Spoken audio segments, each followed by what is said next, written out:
Halo sahabat Andragogi, jumpa lagi dengan channel kesayangan Anda, Andragogi Channel, Gerbang Ilmu Pengetahuan, bersama saya Dr. Supriyadi MPD. Kali ini kita akan membahas tentang kegiatan belajar 3, model-model dan metode pembelajaran dalam kurikulum 2013. Materi ini dapat digunakan pada materi pedagogik untuk asesmen kompetensi guru, pendidikan profesi guru, atau dosen dan mahasiswa yang membutuhkan pembahasan tentang model dan metode pembelajaran. Indikator hasil belajar kita kali ini adalah setelah mempelajari kegiatan belajar 3 ini, diharapkan dapat membedakan model-model pembelajaran dalam kurikulum 2013. Yang kedua, dapat menjelaskan metode-metode pembelajaran dalam kurikulum 2013. Yang ketiga, dapat menjelaskan pendekatan teknologikal, pedagogikal, and content knowledge. Mari membahas tentang model-model dan metode pembelajaran dalam kurikulum 2013. Pembahasan pertama kita awali dengan membahas tentang pengertian model pembelajaran. Model pembelajaran adalah kerangka konseptual yang digunakan sebagai pedoman dalam implementasi pembelajaran yang disusun secara sistematis untuk mencapai tujuan pembelajaran. Ciri-ciri khusus model pembelajaran adalah: pertama, rasional teoritis logis yang disusun oleh para pencipta atau pengembangnya. Model pembelajaran mempunyai teori berpikir yang masuk akal. Maksudnya, para pencipta atau pengembang membuat teori dengan mempertimbangkan teorinya dengan kenyataan sebenarnya, serta tidak secara fiktif dalam menciptakan dan mengembangkannya. Yang kedua adalah landasan pemikiran tentang apa dan bagaimana siswa belajar. Model pembelajaran mempunyai tujuan yang jelas tentang apa yang akan dicapai, termasuk di dalamnya apa dan bagaimana siswa belajar dengan baik, serta cara memecahkan suatu masalah pembelajaran. Yang ketiga, ciri khusus dari model pembelajaran adalah tingkah laku mengajar yang diperlukan agar model tersebut dapat dilaksanakan dengan berhasil. Model pembelajaran mempunyai tingkah laku mengajar yang diperlukan sehingga apa yang menjadi cita-cita mengajar selama ini dapat berhasil dalam pelaksanaan. Yang keempat dari ciri khusus model pembelajaran adalah lingkungan belajar yang diperlukan agar tujuan pembelajaran itu dapat tercapai. Model pembelajaran mempunyai lingkungan belajar yang kondusif serta nyaman, sehingga suasana belajar dapat menjadi salah satu aspek penunjang apa yang selama ini menjadi tujuan pembelajaran. Jenis-jenis model pembelajaran.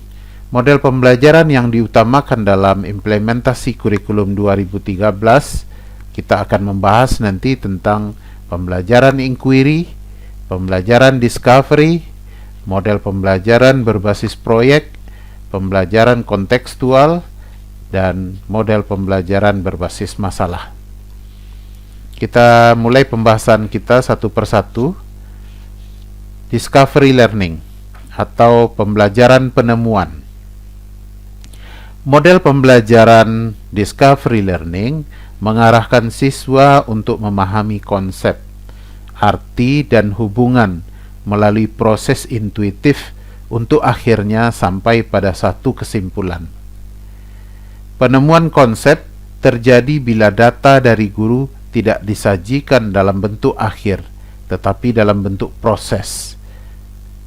Dengan penggunaan model pembelajaran discovery learning, siswa didorong untuk mengidentifikasi apa yang ingin diketahui, dilanjutkan dengan mencari informasi sendiri, kemudian mengorganisasi atau membentuk apa yang mereka ketahui dan mereka pahami dalam bentuk akhir. Tujuan dari model pembelajaran discovery learning ini adalah: pertama, meningkatkan kesempatan peserta didik untuk terlibat aktif dalam pembelajaran. Yang kedua, membantu peserta didik belajar menemukan pola dalam situasi konkret maupun abstrak. Yang ketiga, membantu peserta didik belajar merumuskan strategi tanya jawab dan memperoleh informasi yang bermanfaat dalam menemukan. Yang keempat, membantu peserta didik membentuk cara kerja bersama yang efektif, saling membagi informasi, serta mendengarkan dan menggunakan ide-ide orang lain. Dan yang kelima adalah meningkatkan keterampilan konsep dan prinsip peserta didik yang lebih bermakna. Langkah-langkah operasional. Langkah-langkah operasional dapat kita bagi menjadi beberapa langkah. Langkah pertama yang kita sebut dengan langkah persiapan. Dalam mempersiapkan discovery learning ini, kita perlu menentukan tujuan pembelajaran, sehingga apa yang kita buat dalam tujuan pembelajaran seirama nanti dengan discovery learning itu sendiri. Yang kedua, melakukan identifikasi karakteristik siswa, yaitu kita lakukan analisis kemampuan awal berkenaan dengan minat, gaya belajar, dan sebagainya. Memilih materi pelajaran. Nah, materi pelajaran nanti akan dipilih yang cocok dan sesuai dengan discovery learning. Selanjutnya, menentukan topik yang harus dipelajari siswa secara induktif dari contoh-contoh yang kemudian digeneralisasi. Kemudian, mengembangkan bahan-bahan belajar yang berupa contoh-contoh, ilustrasi, tugas, dan sebagainya yang akan dipelajari siswa. Selanjutnya, mengatur topik-topik pelajaran dari yang sederhana ke yang kompleks, dari yang konkret ke yang abstrak, atau dari tahap inaktif, ikonik, sampai ke simbolik. Selanjutnya, melakukan penilaian proses dan hasil belajar siswa. Itulah langkah-langkah persiapan yang harus dilakukan guru dalam melakukan pembelajaran discovery learning. Langkah kedua adalah langkah pelaksanaan. Pada langkah pelaksanaan ini ada beberapa tahap yang harus diciptakan oleh guru. Pertama, ada tahap stimulation atau tahap pemberian rangsangan.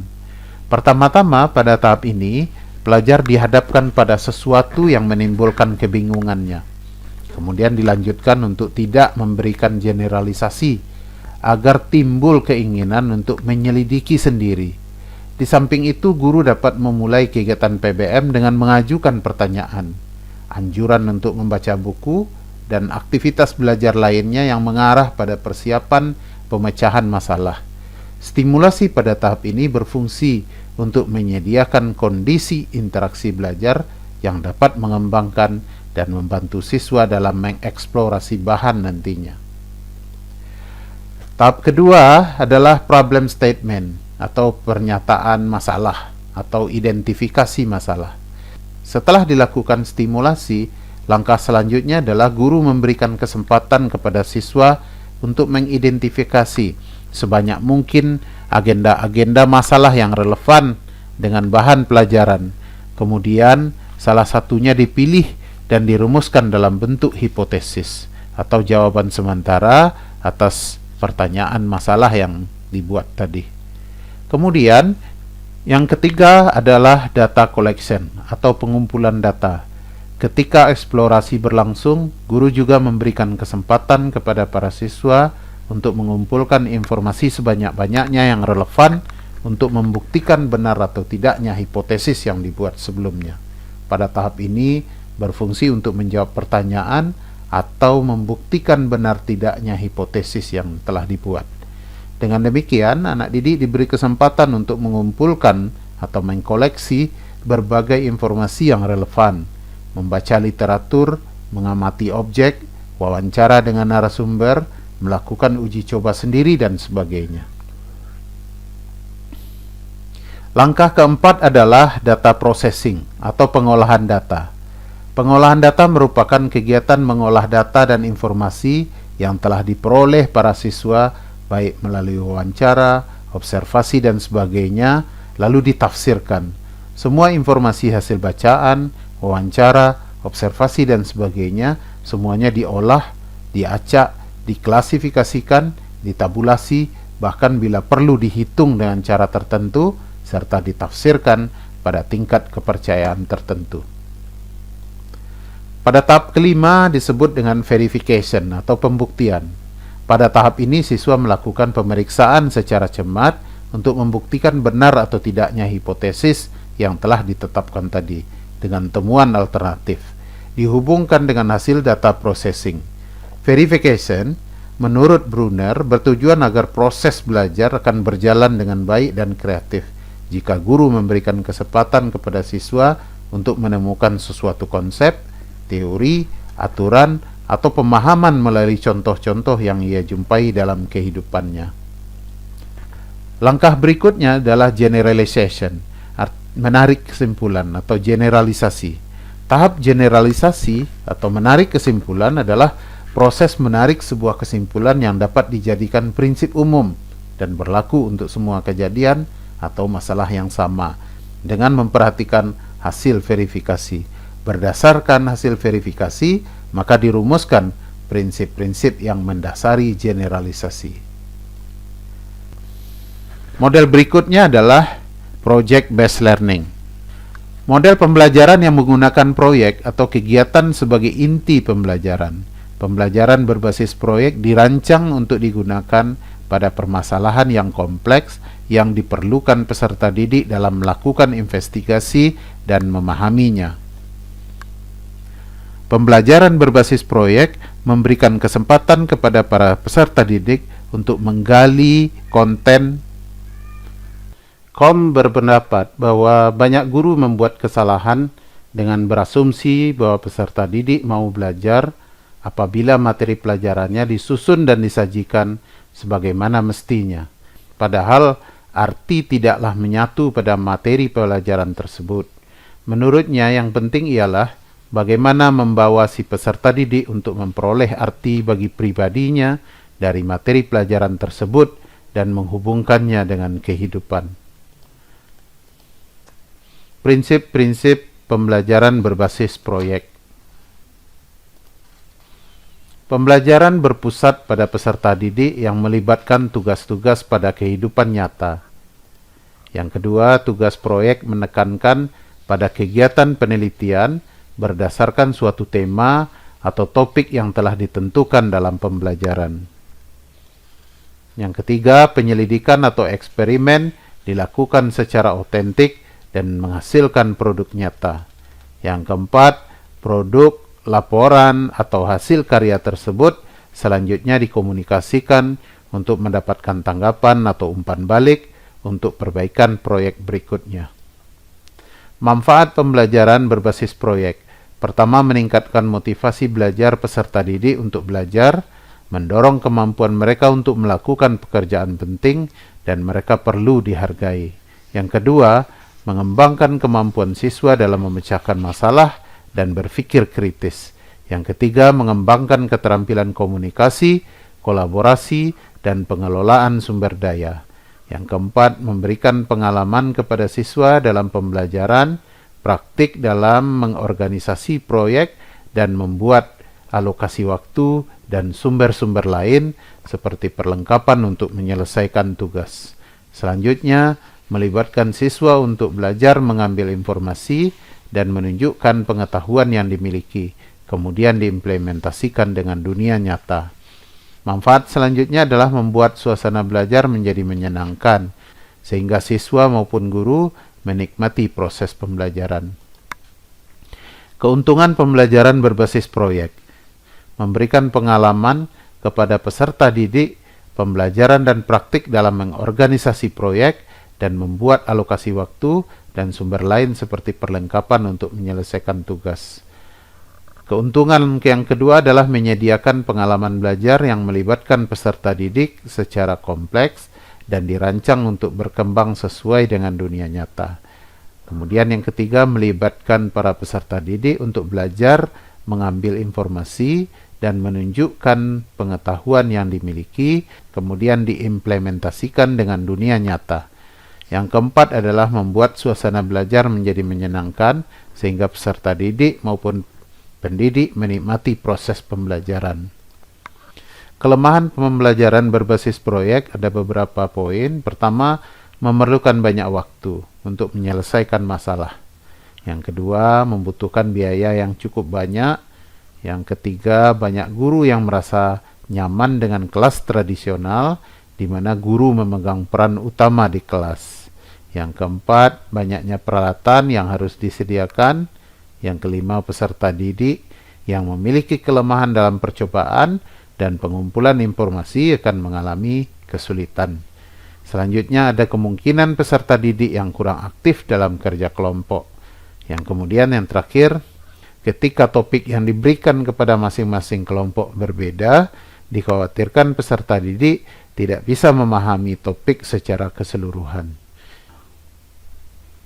Pembahasan berikutnya adalah langkah-langkah operasional dalam pembelajaran berbasis proyek. Pertama, menentukan pertanyaan mendasar. Pembelajaran dimulai dengan pertanyaan esensial, yaitu pertanyaan yang memberikan tugas kepada siswa dalam melakukan suatu aktivitas. Yang kedua, menyusun perencanaan proyek. Perencanaan dilakukan secara kolaboratif antara guru dengan siswa, sehingga siswa merasa memiliki proyek tersebut. Perencanaan berisi aturan main, pemilihan aktivitas pendukung untuk menjawab pertanyaan esensial dengan cara mengintegrasikan berbagai subjek yang mungkin. Kemudian yang ketiga adalah menyusun jadwal. Guru dan siswa secara kolaboratif menyusun jadwal aktivitas dalam menyelesaikan proyek. Aktivitas tahap-tahap ini bisa dibagi menjadi beberapa tahap. Pertama, membuat timeline. Yang kedua, membuat deadline. Yang ketiga, membawa siswa agar merencanakan cara yang baru. Kemudian, bisa membimbing siswa ketika mereka membuat cara yang tidak berhubungan dengan proyek. Dan yang kelima, nanti meminta siswa untuk membuat penjelasan atau alasan tentang pemilihan suatu cara. Langkah selanjutnya nanti adalah monitoring kegiatan. Guru bertanggung jawab untuk melakukan monitoring terhadap aktivitas siswa selama penyelesaian proyek. Monitoring dilakukan dengan cara memfasilitasi siswa pada setiap proses. Dengan kata lain, guru berperan menjadi mentor bagi aktivitas siswa. Agar mempermudah proses monitoring, bisa dibuat sebuah rubrik yang dapat merekam seluruh aktivitas-aktivitas yang dianggap penting. Langkah kelima adalah menguji hasil. Penilaian dilakukan untuk membantu guru dalam mengukur ketercapaian standar, berperan dalam mengevaluasi kemajuan masing-masing siswa, memberi umpan balik tentang tingkat pemahaman yang sudah dicapai, membantu guru dalam menyusun strategi pembelajaran berikutnya. Kemudian langkah terakhir dari langkah-langkah operasional pembelajaran berbasis proyek ini adalah mengevaluasi kegiatan. Pada akhir proses pembelajaran, nanti guru dan siswa melakukan refleksi terhadap aktivitas dan hasil proyek yang sudah dijalankan. Proses refleksi dilakukan baik secara individu maupun kelompok. Model berikutnya adalah Problem Based Learning atau yang biasa disingkat dengan PBL. Merupakan sebuah model pembelajaran yang menyajikan berbagai permasalahan nyata dalam kehidupan sehari-hari peserta didik. Jadi bersifat kontekstual sehingga merangsang peserta didik untuk belajar. Problem Based Learning atau PBL menantang peserta didik untuk belajar bagaimana belajar. Bekerja secara berkelompok untuk mencari solusi dari permasalahan dunia nyata. Masalah yang diberikan ini digunakan untuk mengikat peserta didik pada rasa ingin tahu pada pembelajaran yang dimaksud. Masalah diberikan kepada peserta didik sebelum peserta didik mempelajari konsep atau materi berkenaan dengan masalah yang sedang dipecahkan. Kelebihan-kelebihan PBL. Pertama, dengan PBL akan terjadi pembelajaran bermakna. Peserta didik yang belajar memecahkan suatu masalah, maka mereka akan menerapkan pengetahuan yang dimilikinya, atau berusaha mengetahui pengetahuan yang diperlukan. Belajar dapat semakin bermakna dan dapat diperluas ketika peserta didik berhadapan dengan situasi di mana konsep diterapkan.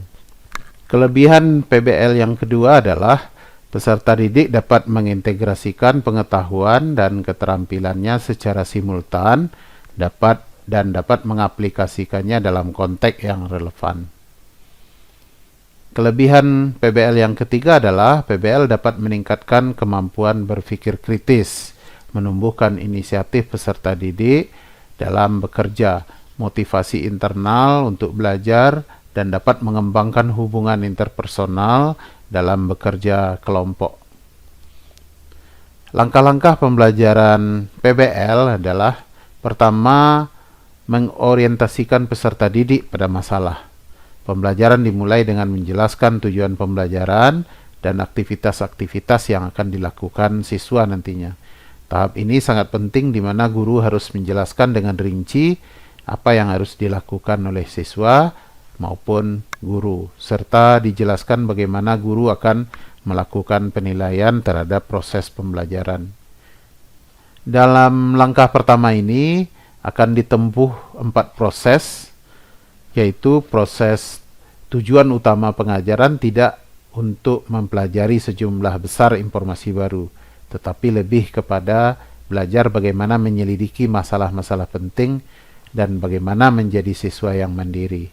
Yang kedua, proses permasalahan dan pertanyaan yang diselidiki tidak mempunyai jawaban mutlak benar. Sebuah masalah yang rumit atau kompleks mempunyai banyak penyelesaian dan seringkali bertentangan.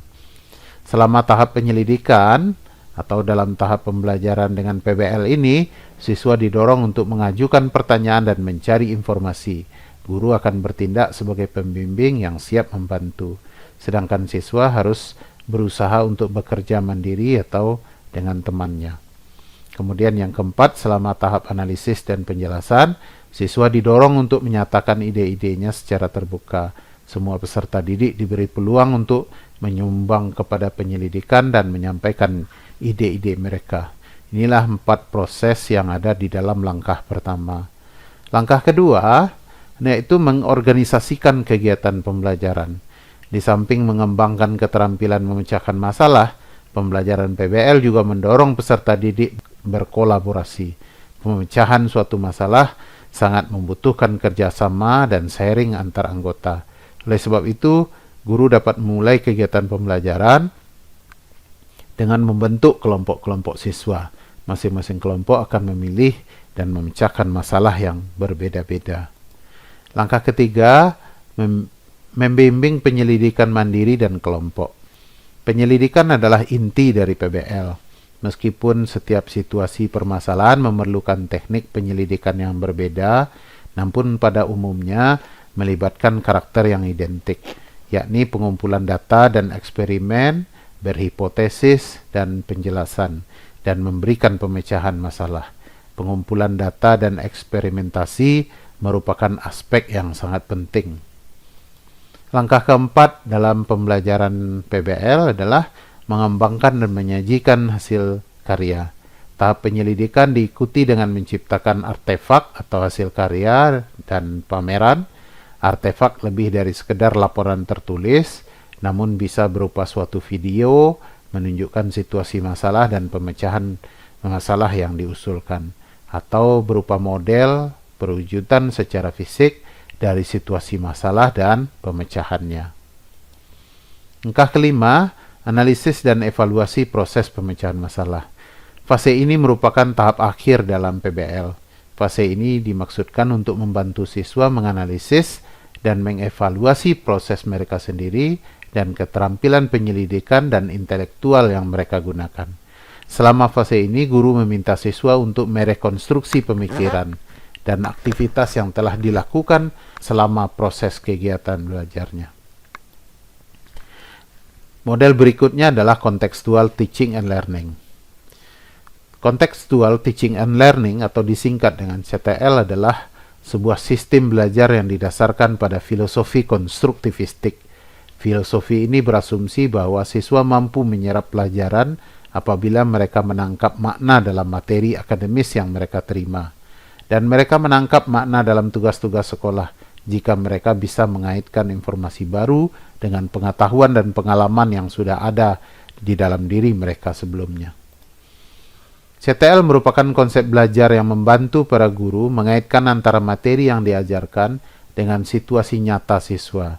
dan mendorong siswa membuat hubungan antara pengetahuan yang dimilikinya dengan penerapan dalam kehidupan mereka sebagai anggota keluarga dan sebagai anggota masyarakat. Komponen-komponen yang ada dalam CTL, pertama membuat keterkaitan-keterkaitan yang bermakna, yang kedua melakukan pekerjaan-pekerjaan yang berarti, yang ketiga melakukan pembelajaran yang diatur sendiri, lalu bekerja sama, berpikir kritis dan kreatif, membantu individu untuk tumbuh dan berkembang, mencapai standar yang tinggi dan menggunakan penilaian otentik. Inilah komponen-komponen yang ada dalam CTL. Kesimpulannya, pertama, CTL menekankan pada proses keterlibatan siswa untuk menemukan materi. Artinya, proses belajar diorientasikan pada proses pengalaman secara langsung. Proses belajar dalam konteks CTL tidak mengharapkan agar siswa hanya menerima pelajaran saja, akan tetapi yang diutamakan adalah proses mencari dan menemukan sendiri materi pelajaran. Yang kedua, CTL mendorong agar siswa dapat menemukan hubungan antara materi yang dipelajari dengan situasi kehidupan nyata. Artinya, siswa dituntut untuk dapat menangkap hubungan antara pengalaman belajar di sekolah dengan kehidupan nyata di luar sekolah.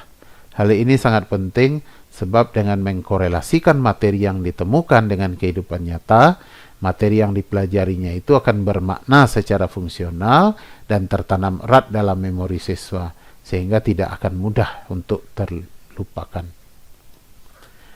Ketiga, CTL mendorong siswa untuk dapat menerapkan pengetahuannya dalam kehidupan. Artinya, CTL tidak hanya mengharapkan siswa dapat memahami materi yang dipelajarinya, akan tetapi bagaimana materi itu dapat mewarnai perilakunya dalam kehidupan sehari-hari. Materi pelajaran dalam konteks CTL tidak untuk ditumpuk di otak dan kemudian dilupakan, tetapi sebagai bekal bagi mereka dalam menghadapi kehidupan nyata. Karakteristik penting CTL. Pertama, dalam CTL, pembelajaran merupakan proses mengaktifkan pengetahuan yang sudah ada, atau istilahnya activating knowledge. Artinya, apa yang akan dipelajari tidak terlepas dari pengetahuan yang sudah dipelajari sebelumnya. Dengan demikian, pengetahuan yang akan diperoleh siswa adalah pengetahuan yang utuh, yang memiliki keterkaitan satu dengan yang lainnya. Kemudian yang kedua, pembelajaran kontekstual adalah pembelajaran dalam rangka memperoleh dan menambah pengetahuan baru, atau acquiring knowledge. Pengetahuan baru itu dapat diperoleh dengan cara deduktif, artinya pembelajaran dimulai dengan mempelajari secara keseluruhan, kemudian memperhatikan detail-detailnya. Yang ketiga, pemahaman pengetahuan atau understanding knowledge berarti pengetahuan yang diperoleh bukan untuk dihafal, melainkan untuk dipahami dan diyakini. Yang keempat, karakteristik pentingnya CTL adalah mempraktikkan pengetahuan dan pengalaman tersebut atau applying knowledge. Artinya, pengetahuan dan pengalaman yang diperoleh harus dapat diaplikasikan dalam kehidupan nyata. Karakteristik penting CTL yang kelima adalah melakukan refleksi atau reflecting knowledge terhadap strategi pengembangan pengetahuan. Hal ini dilakukan sebagai umpan balik untuk proses perbaikan dan penyempurnaan strategi yang telah digunakan. Model pembelajaran berikutnya adalah inquiring based learning atau pembelajaran berbasis penemuan. Pengertiannya adalah pembelajaran inquiry merupakan kegiatan pembelajaran yang melibatkan secara maksimal seluruh kemampuan siswa untuk mencari dan menyelidiki sesuatu, baik benda, manusia, atau peristiwa, secara sistematis, kritis, logis, analitis, sehingga mereka dapat merumuskan sendiri penemuannya dengan penuh percaya diri. Atau pembelajaran inquiry menekankan kepada proses mencari dan menemukan. Materi pelajaran tidak diberikan secara langsung. Para siswa dalam pembelajaran ini adalah mencari dan menemukan sendiri materi pelajaran, sedangkan guru berperan sebagai fasilitator dan pembimbing siswa untuk belajar.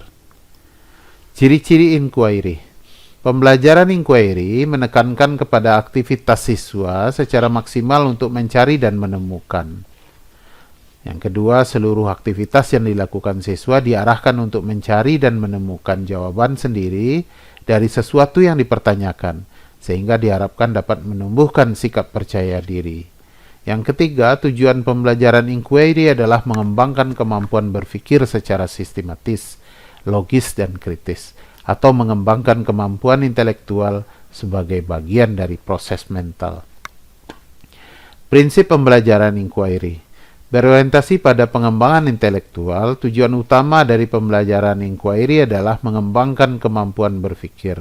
Dengan demikian, pembelajaran ini selain berorientasi pada hasil belajar, juga berorientasi pada proses belajar.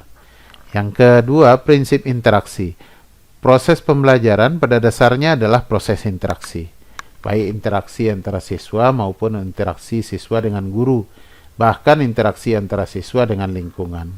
Pembelajaran sebagai proses interaksi berarti menempatkan guru bukan sebagai proses belajar, tetapi sebagai pengatur lingkungan atau pengatur interaksi itu sendiri.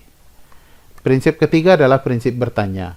Peran guru yang harus dilakukan dalam menggunakan pembelajaran ini adalah guru sebagai penanya, sebab kemampuan siswa untuk menjawab setiap pertanyaan pada dasarnya sudah merupakan sebagian dari proses berpikir.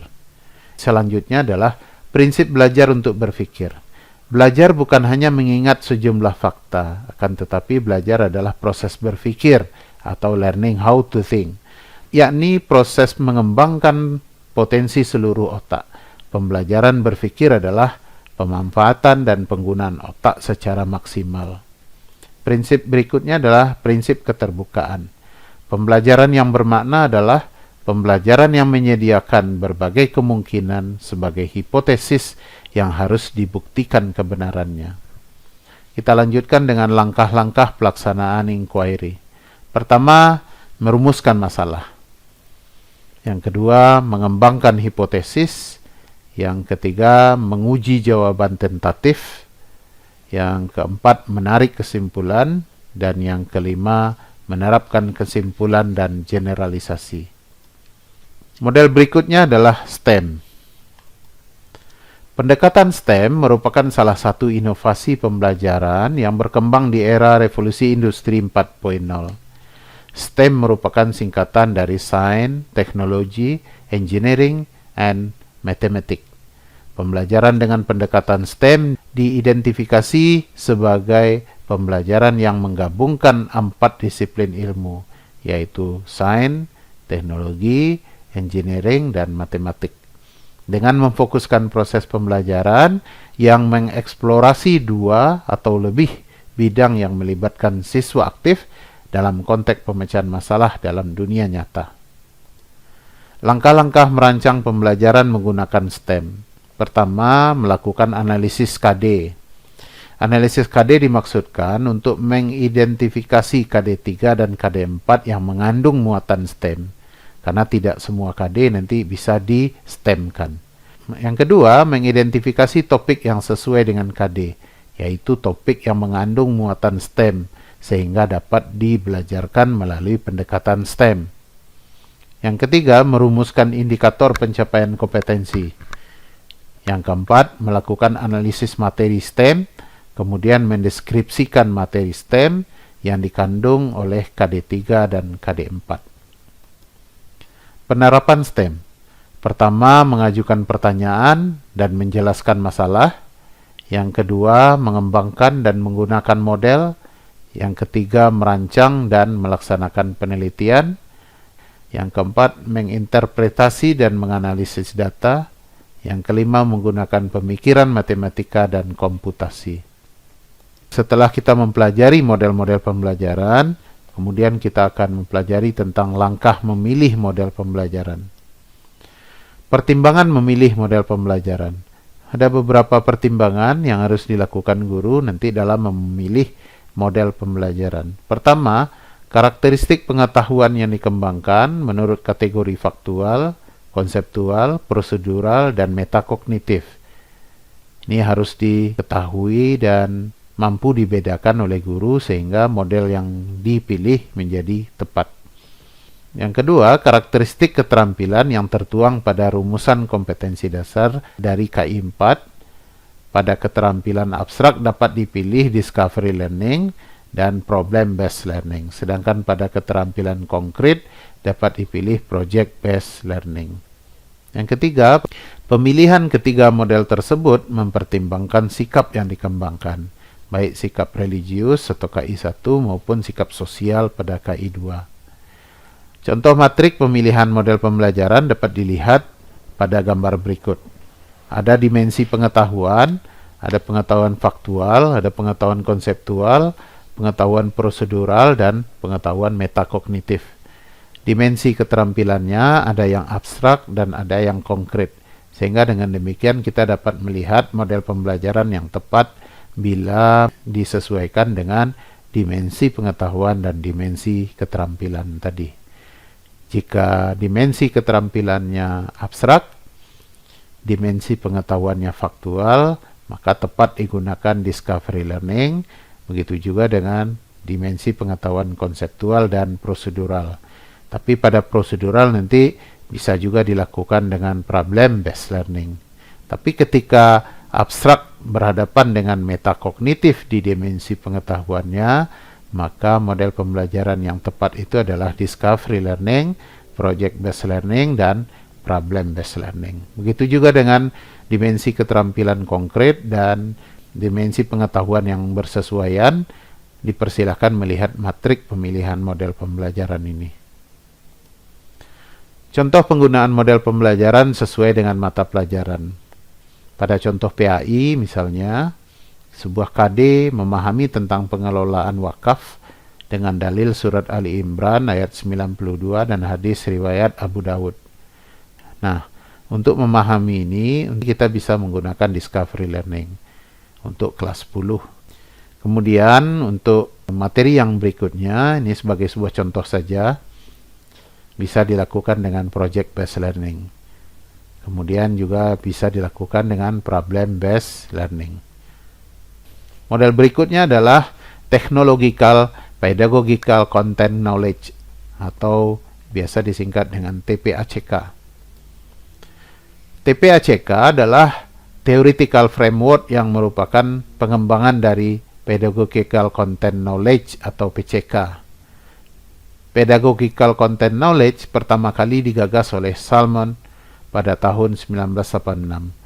Menurut Solman, seorang guru harus menguasai pedagogical knowledge dan content knowledge, atau yang disingkatnya dengan PK dan CK. Perpaduan PK dan CK tersebut berarti seorang guru tidak hanya harus menguasai konten atau materi, tetapi juga pedagogi dalam menciptakan pembelajaran. Menurut Salmon, CK meliputi pengetahuan konsep, teori, ide, kerangka berpikir, metode pembuktian, dan bukti. Sedangkan PK berkaitan dengan cara dan proses mengajar yang meliputi pengetahuan tentang manajemen kelas, tugas, perencanaan pembelajaran, dan pembelajaran siswa. Seiring perkembangan teknologi yang begitu pesat dan memasuki era revolusi industri 4.0, maka kemampuan untuk menguasai teknologi dalam pembelajaran sangat dibutuhkan oleh guru maupun calon guru. Perpaduan kemampuan PCK dan teknologi disebut Kohler dan Misra sebagai Technological Pedagogical Content Knowledge atau yang disebut dengan TPACK itu. Metode pembelajaran. Metode mengajar adalah cara yang dipergunakan guru dalam mengadakan hubungan dengan siswa pada saat berlangsungnya pengajaran.